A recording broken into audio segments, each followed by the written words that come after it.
All right, welcome to Power Driven Diesel. Today we're talking about Dustin's sweet, beautiful ride named Dewey.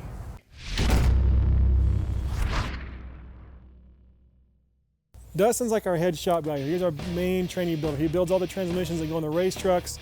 If you got transmission questions, this is the guy to ask. He's freaking brilliant.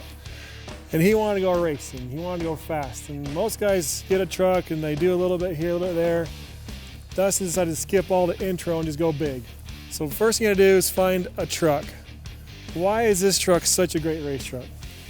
We're not gonna care what we do to it. It's perfect. We've got every panel's dented on it. The grill's tied on by tying wire. The interior's just pretty nasty. You rip it out anyway, it's all weight. Yeah, it's all weight. Windshield's still good though, so we'll keep that for a little bit. But the transmission was shot, so we got a pretty good deal on it. And since I build trannies, here we go. That was a good way to get started. Now, the name of this truck is Dewey. We call this truck Dewey. Why do we call this truck Dewey?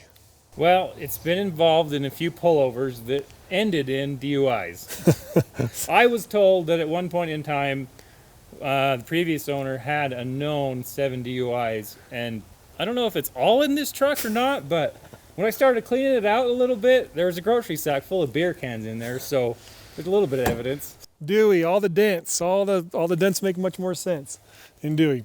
So right now, what is the, let's pop the hood. Where are we at in this truck right now? Right now we got the transmission done. Got it all built so we can actually get it moved.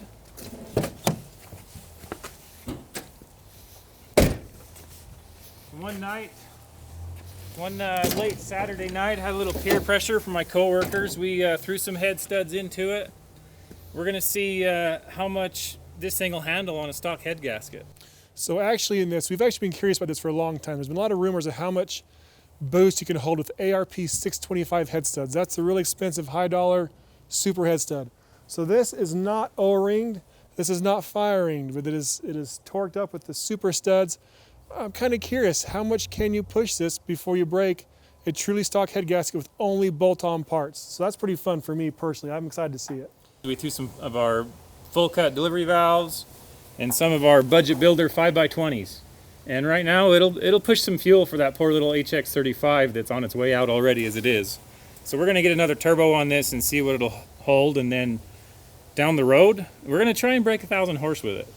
So we'll see if a stock head gasket, how far we can push it, and then of course after that it's gonna come out and get fire ringed and all the fun stuff so we can go real fast. I really wonder how hard we'll be able to push this stock head gasket with these bolts. I don't know. I've heard some pretty interesting stories out there, but I'm excited to see what we can push it to. I know you can go a lot higher if a single turbo, you get a lot more horsepower because there's a lot more RPM, but if we go compounds, cylinder pressure gets high. We might have to have like a little running poll. How much power does it make before she blows? You know, compound, single, I don't know. What's the pump on this? What model year is this? This is a stock 160 pump.